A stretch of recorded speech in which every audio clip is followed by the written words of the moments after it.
So for this example, we will be writing a C program that reverses the numbers entered by the user. So we will be prompting the user to specify the length of the array. So suppose we ask the user to enter 10 numbers. So let's say the user entered 1 to 10. So its reverse will be 10, 9, and so on, right? So what will be our strategy? So we will be storing the numbers in an array as they are read, and we go through the array backwards, printing the elements one by one.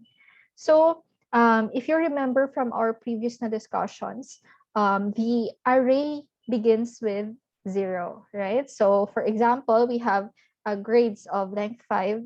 The first element in an array will be accessed with grades of 0, right? And then it ends with grades of 4.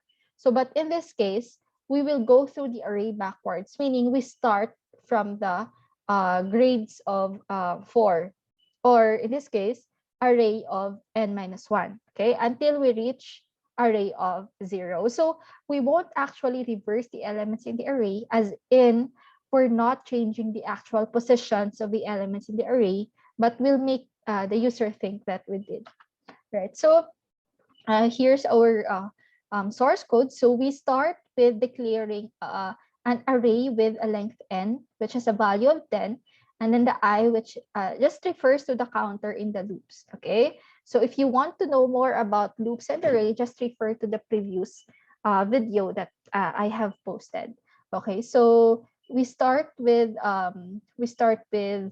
initializing our counter with 0, because our array begins with 0 as well, right? Until it reaches the length na n, which is equal to 10.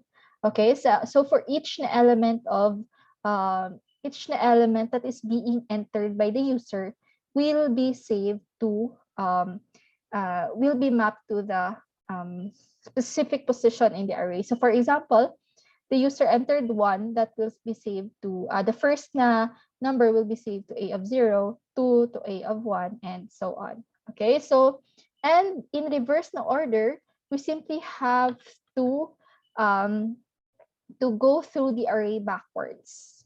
Again, we know that arrays are indexed from 0 to 1, but to go through backwards, we start accessing from index n minus 1 to 0 instead. So we change the initialization. So if you can see here, we start with 0, but in this case, we start with n minus 1. So the n is 10, so we start with 9 until such time that it reaches 0, and as we go through, we decrement I. Okay, so and then we access and then we just access the values and print it.